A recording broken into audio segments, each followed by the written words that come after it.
Morris went on the record saying Governor Romney will win by a landslide. So, 2 days out, does he stand by his Thursday night prediction, or has something changed? Dick Morris joins us. Good evening, Dick. All right, Dick, what do you think? We're going to win by a landslide. It will be the biggest surprise in recent American political history. It will rekindle a whole question as to why the media played this race as a nail-biter, where in fact I think Romney is going to win by quite a bit. My own view is that Romney is going to carry 325 electoral votes. We have a map, I think you can show them, I think he's going to win Florida, Virginia, North Carolina, Indiana. These are states that Obama won last time. Iowa, Ohio, New Hampshire, Pennsylvania, Wisconsin, and Minnesota. And I think that this is Colorado. This is going to be a landslide, and I think in the popular vote, he's going to win by more than 5 points. And I base this not on intuition or on smelling the tea leaves. I base it on reading the polls. The exact same polls that say that Obama's going to win. When you look at those polls and you study them, and you take account of all of the factors, you see how those polls are telling you Romney will win in a landslide. Let me just give you an example. Pew Research has a poll out today that says Obama will win 51 to 47.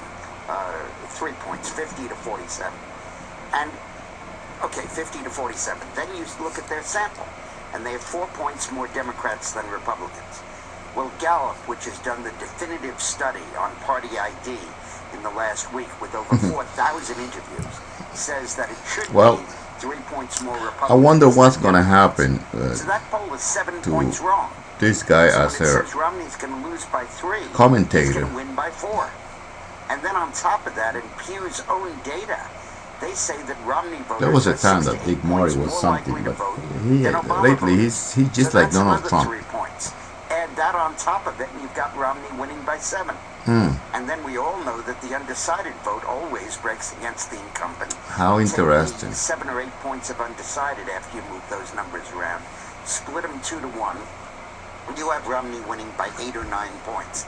In the exact same poll that they're passing off as being a 3-point Obama victory. Well, I got news for you, each of Dick. these state polls, and you drill down, taking account of those Obama won. The sample being too Democratic, the turnout being oriented toward Romney, and the undecided going against the incumbent. And you get a sense of the true shape of what this election is going to be all about. All right, well, either you're really, really right and really, really much smarter than everybody else, or you're off your rocker, right? I mean, because he is off his rocker, right? It's not a question of being smarter than anybody else. It's that I've done this for a living, and there are very few people on then you better find something else. about politics who've ever made a living doing it, and most of them are partisan and echoing a point of view. But when you get down to it, a guy like Karl Rove or Pat Goodell or me or even Joe Trippi, we make a living doing this. And I've made a living doing it for 40 years. And I know how to read a poll.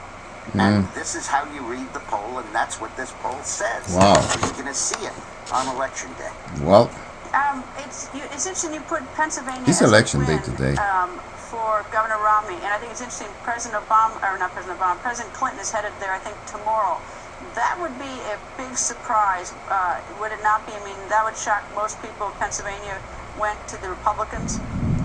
Well, on the one hand, it hasn't gone Republican for president since '88. On the other hand, last year they elected a Republican governor, 2 houses of the legislature, 5 new Republican congressmen. Wow, he had Romney 325. So it's not that much of a surprise. But the latest poll 325. 47. And you go through the same math that I went through, and you're looking at, I believe, about a 5 or a 6 point win in Pennsylvania. And so, I mean, yeah, I think it's going to go. I think the outlier here is Michigan, where I think his UAW stuff will really help the president, the GM stuff. I think he'll probably carry Nevada. But other than that, I don't see him winning any of these swing states. We only have 20 seconds left. Under your scenario, Governor Romney can lose Ohio, and still he will win because you have up 325 points. Is that right, or something like 325? Yep, absolutely. Ohio is overrated. He can win and will win Pennsylvania, Wisconsin, and a very good shot in Minnesota. That's a little iffy. And he'll never even have to think twice about Ohio, but he's going to win Ohio. Dick, thank